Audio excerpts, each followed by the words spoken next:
Ay, magandang gabi mga friend. Off topic muna tayo. Masyado ako nalilibang ho dito sa SOCMED tungkol ho dito sa mga Duterte, pagnanakaw. Nawawala ho ako sa ano. Kaya ho ako nandito sa social media. Dito ho ako nilagay ng Panginoon. Paulit-ulit. Para siguro, mapagmalasakitan ko itong aking hipag na naliligaw ng landas na si Grace Chingsay, no? Grace Chingsay, bagong taon na. Ay, belated Happy New Year sa'yo, no? Makinig ka na naman, ito. Tunay na magkakapatid ang pamagat nito. Grace Chingsay, makinig ka. Tunay na magkakapatid. 1. Nagtutulungan sa hirap at ginhawa. 2. Walang inggitan kundi suporta lang. 3. Walang siraan. Marinig mo yan. Nagtutulungan sa hirap at ginhawa. Ikaw naman hindi ka na nga nakakatulong. Nagpapahirap ka pa. Grace Chingsay naman. May Diyos. Maawa ka sa kaluluwa mo.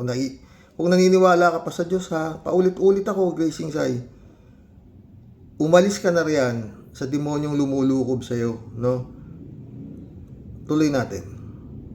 Kundi pagtatanggol. 4. Nagbibigayan at nagmamalasakitan sa lahat ng bagay. 5. Nagbibigayan, nagmamalasakitan sa lahat ng bagay. Ikaw naman walang yaka, may sakit ng kapatid mo. Iwinalangya mo pa, alam mo sa sarili mo, Grace Chingsay. No? Na lahat ng ginagawa mo puro kagaguhan, puro walang katotohanan.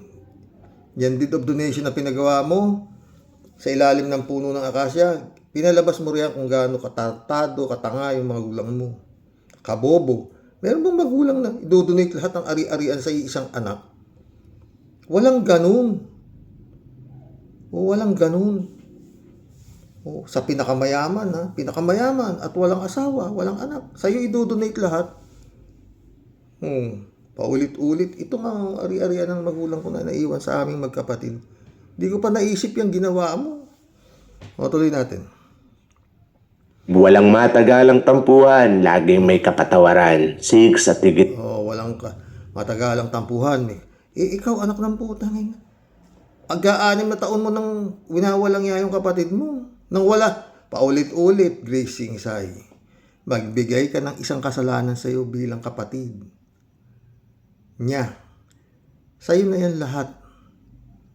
Hindi ko siya tutulungan na makahabol maski na piso sa kayamanang sa ari-arian na dapat sa kanyang sa kanya palang tawag dito mamanahin sa kanyang magulang. Dahil gano'n naman talaga, di ba? Pag namatay ang magulang, magmamana yung mga anak. Mga anak! Di ka naman solo anak tang. Kaya nga tatangat na. Ewan ko rin, nagtatanong na ako sa mga abogadong kaibigan ko. Ako nga ba? Kung ikaw ba pare ka ako, may magpapanotaryo sa'yo na ganyang kalaking kayamanan, hindi mo ba tatanungin na dinudonate lang ng magulang sa isang anak? Hindi ko ba tatanungin na baka may kapatid dito? Hindi, tatanungin ko siyempre. Yung sabi ng mga abogado. Yung abogado mo, ewan ko. Pero, hindi nga siya gumawa niyan ikaw lang. Sa isip mo, Hubita Chingsay, Benjamin Chingsay, due to old age, donating all up to our, due to love and affection for our daughter. Kabisado ka na, di ba? Grace Chingsay. Nakakatawa talaga, totoo. Sa buong mundo, itong istorya mo, pwedeng ilagay sa libro ng katakataka.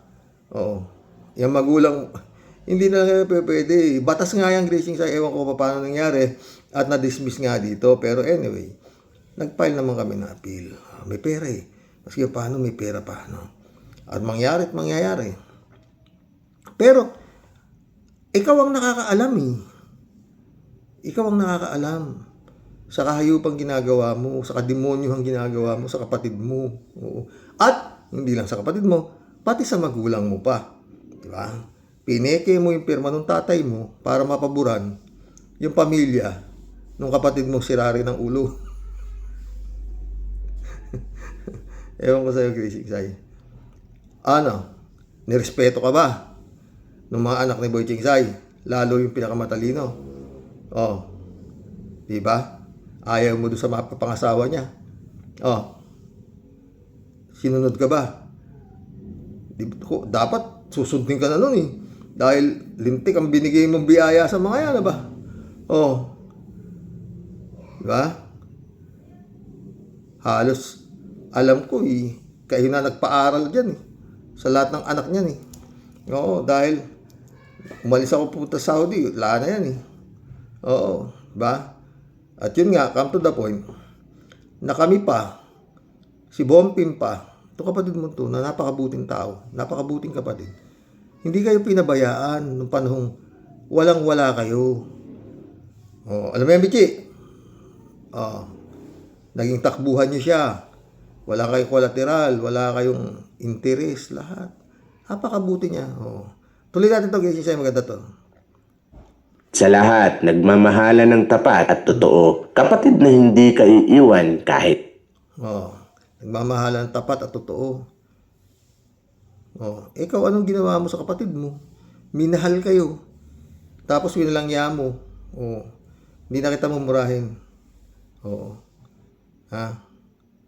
Mantalang ikaw, nung nagsusimula kayo namimili-mili ng mais, hinihiram yung elf namin. Pinanghahakot nyo ng mais.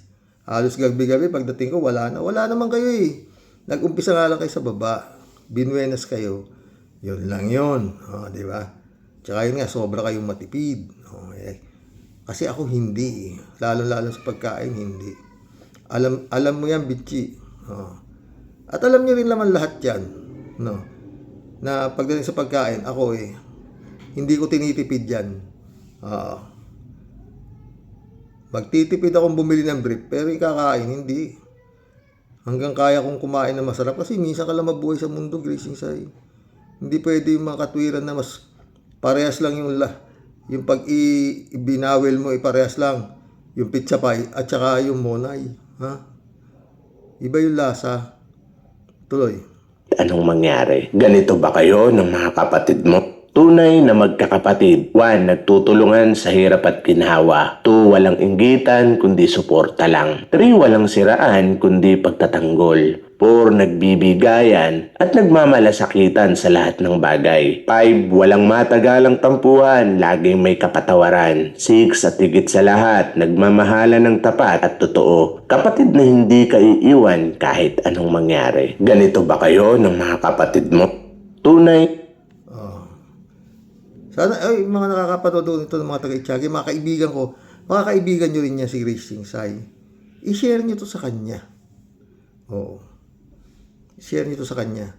Para mahimas-masan ho yan. Tulong na ho natin sa kanya yan. Sa kanyang kaluluwa. Oo. Yan puti mo na yan, Gracie Sai. Sa impyerno ka pupulutin, maniwala ka. Napakabigat ng kasalanan do. Oo.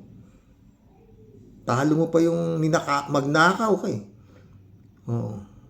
Yung magnakaw ka, minsan lang eh. Eto puta, habang 6 na taon mo na itong ninanakawan ng kanyang karapatan. Oo. Bilang anak ha. Oo. Buti pa yung anak ni Boy Chingsay sa kabit niya, puta talagang mukhang lablab mo ha. Ha? Nakaburol yung tatay mo, kakalat-kalat dun sa lama yung anak ni Boy Chingsay na malas yata, di ba? Balita ko, special child pa eh. Oh, ba? Gracie Sai, hindi pa huli ang lahat sa iyo. Oo. Nauunawaan ka namin. Oo. Nauunawaan ka namin. Para ka nga nai-exorcist eh. Pero hindi. Magdasal ka. Ikaw parati kita pinagdadasal, baka kala mo. Oo. Na makawala ka na riyan sa demonyong lumulukob sa pagkatao mo. Oo. Takin mo yun. Oh. Walang kamalay-malay kami na yung kapatid mo nawawalang yain mo siya. Oo. Tala yun, hihiram ka ng elf, pati pala pang likida. Doon sa may hinahakot na mais eh, siya pa rin ang nagbibigay. Panglikida, humihiram ka pa sa kanya ng panglikida, di ba? May Diyos gracing saya, paulit-ulit. No? Sana makaintindi ka. No? Simba ka ng simba. Ha? Baka bigla kang umusok sa loob ng simbahan, magulat ang tao. Oo. Mabigat yan. Kasi, nakapag-aral ka, di ba? Alam mo ang tama at mali. Oh. Umiiyak yung apo ko. Dito yung apo ko, gracing saya. No. Ewan ko ba dyan sa lalaki na yan. Oh. Pero gwapo yun, ha? Puti-puti. Oh. Gracing saya. Apo mo rin yan. Oh. Ang dami. Ang dami ko ng apo, gracing saya. 5. Oh. Oh. 3 babae. 2 lalaki. Oh. Lahat sila nag-aaral. Oh. Oh. Tsaka gracing saya. Hindi kami nagpabigat sa inyo. Paulit-ulit ako. Dumating ako sa buhay nyo, lumuwag ang buhay nyo. Ha? Paulit-ulit ha, gracing say. Wala kaming kasalanan sa iyo. Lalo ako wala. Oo, di ba? Bait ko sa inyo. Lahat kayo, lahat ko na kayo. Si Benji, nainis lang ako eh. Kinampihan ka pa eh. Hindi nila alam ang kanilang ginagawa. Pinabayaan nila na lahat pagyamanin mo yung pamilya ni Boy Chingsay na wala namang naitulong sa inyo. Wala ako alam eh. Ewan ko kung kasi tumira kayo sa bahay namin. Oo. Itong asawa ko, wala nga bagong damit to. Sinelas na pumapasok ng MLQ to. Di ba? Kung talagang nakatulong yan. Di ba? Saan kayo lumapit? Binibenta na yung bahay yung bulok. Katirik sa lupa na may lupa. Si Bompin din ang bumili. 3 months pa bago na bayaran. Paulit-ulit lang naman itong sinasabi ko. No. Kaya ikaw, habang maaga pa, magbago ka. Hindi mo na madadala sa hukay yung pera. Tanga ito. Napapamura naman ako.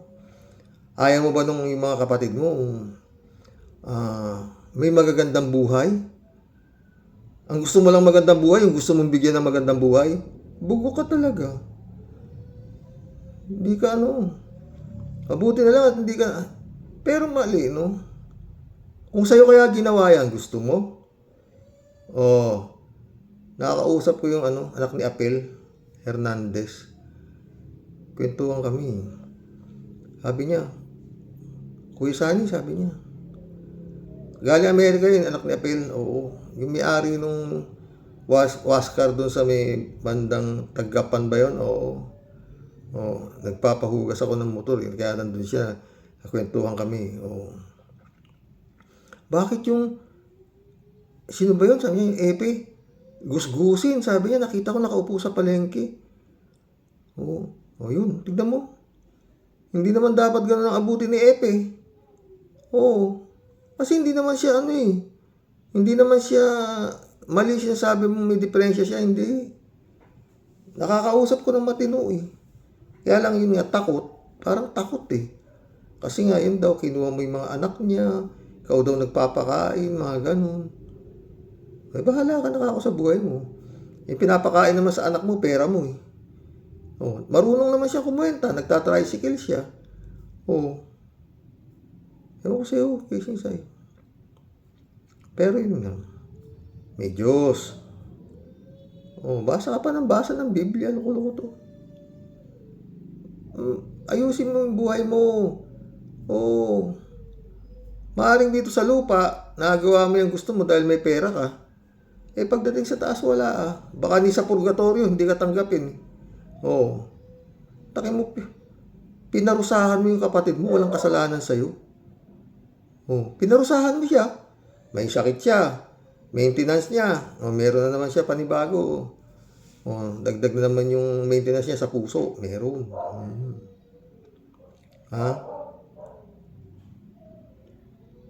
Kaya kung minsan yun, umiiyak siya ganyan. Ano ba? Punta mo na kasi yan ka ako. Ayaw niya eh. Ayaw magalit eh. Ayaw mo na pa, sabi niya. Nag-file naman na tayo ulit na aabutin tayo ng taon ka ako. Pero yung mga anak ko, sabi ko sa kanila, kung pero palagi ko hindi man may Diyos naman eh. Oo, may Diyos naman. Kaya sabi ko nga, mag-ingat kayo, kako. Sa mga pagmamotor-motor nyo, kako, pag may nangyari sa inyo, yung gagang yan ang nasisihin ko, wala na iba. Totoo. Kasi dapat sa kanila, nakakapagnegosyo na sila eh. Sa perang mamanahin ng kanyang magulang. Dapat sa kanila, may sarili-sarili na silang hindi na sila yung ganyang namamasukan. Oo. Di ba, Crisnel? Oo, si Crisnel.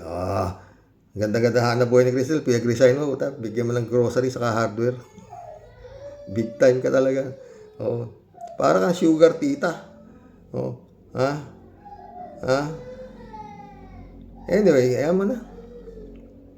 Nakaapila naman na. Pero ako kaya ako sinasabi sa'yo, kawawa ka, Grising Sai. Kagak puti-puti. Ang puti pa ba ayaw ito? Itong gipag ko na to. Oo, maputi. Tapos doon ka sa impyerno mamumuhay. Ang habang buhay yung buhay na walang hanggan. Doon sa impyerno ka. Kaya ako minsan, siguro sabi ko nga kay Lord, kung pagsubok man to sa aming mag-asawa, salamat pa rin. Mas marami pa rin niisip ko lang yung mga ibang tao na mas grabe ang hirap kaysa sa ginagawa mo sa amin. No? At least, maswerte pa rin kami kaysa doon sa mga diskaya dahil hindi kami nakukulong. Baka gusto mo akong pakulong, bugok. Pwede rin. Tignan mo nga, sabi ko kay Lord, Lord, bakit na kaya naisipan itong, kinakausap ko niya si Lord, itong ipag ko na to. Kaya naisipan niya to, ganoon. Hindi naman kami nagkulang sa kanila. Hindi naman kami nagkulang sa inyo, di ba? Mamang, sinong asawa ng anak mo ang nagmalasakit sa'yo? Tanong. Nilalahat ko na yan. Pinagawan pa kita ng kulungan ng baboy mo. Ang ganda. Kasi naawa nga ako sa iyo. Sa totoo lang, awang-awa ako sa iyo nun, mamang. Nung dumating ako sa buhay nyo, nakita kita, ang bait-bait mo. Mamang, sa totoo lang, napakabait. Ang bait to, nanay nito. Wala kang kasalanan sa mundo, nanay nito sa totoo lang. Parang yung asawa ko rin, walang kasalanan sa mundo. Kalahin mo, dinala mo sa korte, naka-wheelchair, para pag sinungalingin ng nanay. Loko-loko ka talaga. Natutuwa ako sa mali yan, Grace King Sai.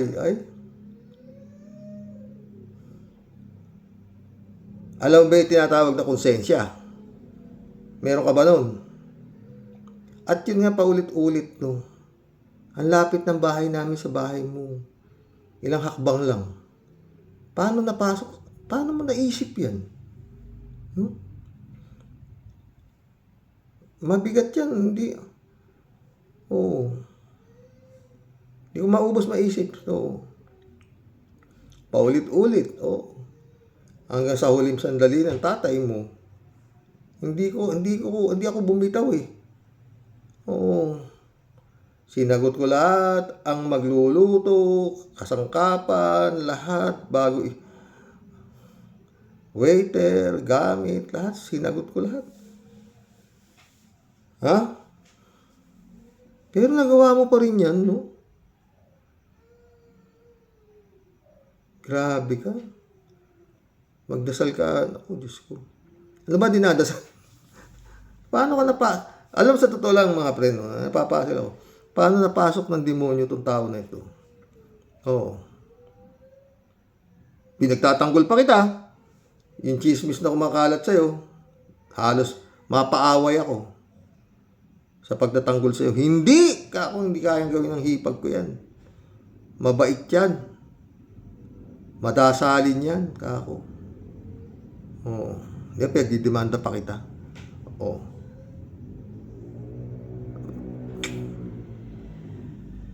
Talaga so. Tapos, ay nako, Grace Sai. Hindi ko alam kung sinong santo tatawagin ko sa'yo Para yung demonyong lumulukob sa pagkatao mo, mawala na.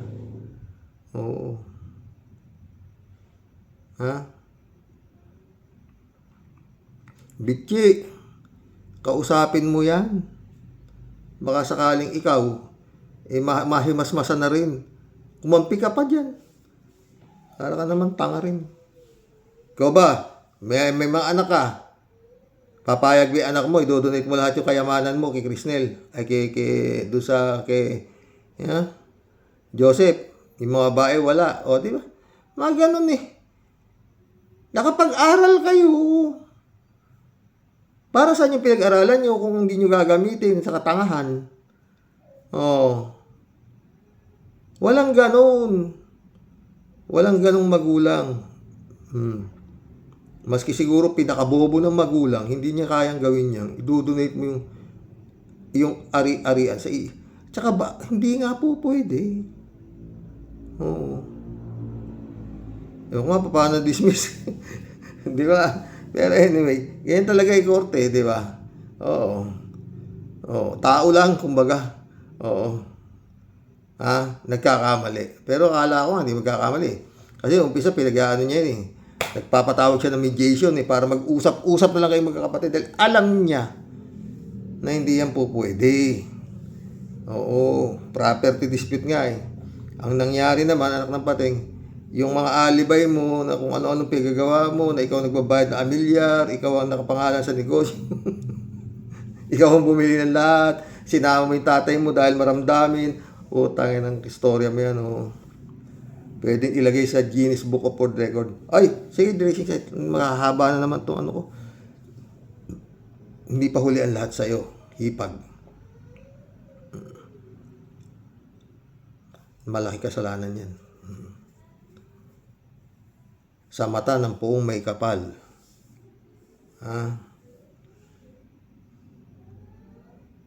Sarili mong dugo, kapatid mo, gago. Tapos ang pinagmalasakitan mo, yung kabit nung kuya mo, sira ulo ka talaga eh.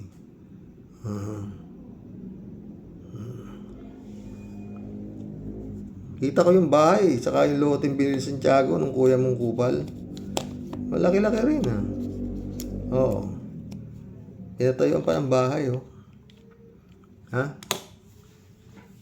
Wala namang kasalanan yung pamilya niya sa kanya, winalang yan niya pa. Di ba? Ay, naku, Gracing sa'yo. Maayos ka. Magdasal ka. Oo, magmadre ka na kasi para magkaroon ka ng kabuluhan dito sa mundo. Oo. Wala ka rin lang asawa, wala ka rin lang magmadre ka sa kumbento ka na, magsilbi ka na sa kanya. Yung huling bahagi ng buhay natin dito sa lupa, kagaya mo, gumawa ka na ng maayos sa kapwa mo, lalo-lalo na sa kapatid mo. God bless, Grace Chingsay, Bechi Chingsay. Umayos kayong magkapatid, huwag kayong parang mga timang. Ay, nako. Happy New Year ulit, Grace Chingsay, Bechi Chingsay. Bechi Ramos pala. Good night. God bless. Inulit ko, yung mga kapanood po nitong vlog na to, mga taga-Itiage, iparating nyo sa kanya. Baka para maligtas yung kaluluwa niyang tao na yan. Oo. Parang tulong nyo na rin sa kanya. O mahimasmasan yung kanyang utak na parang napasok ng demonyo.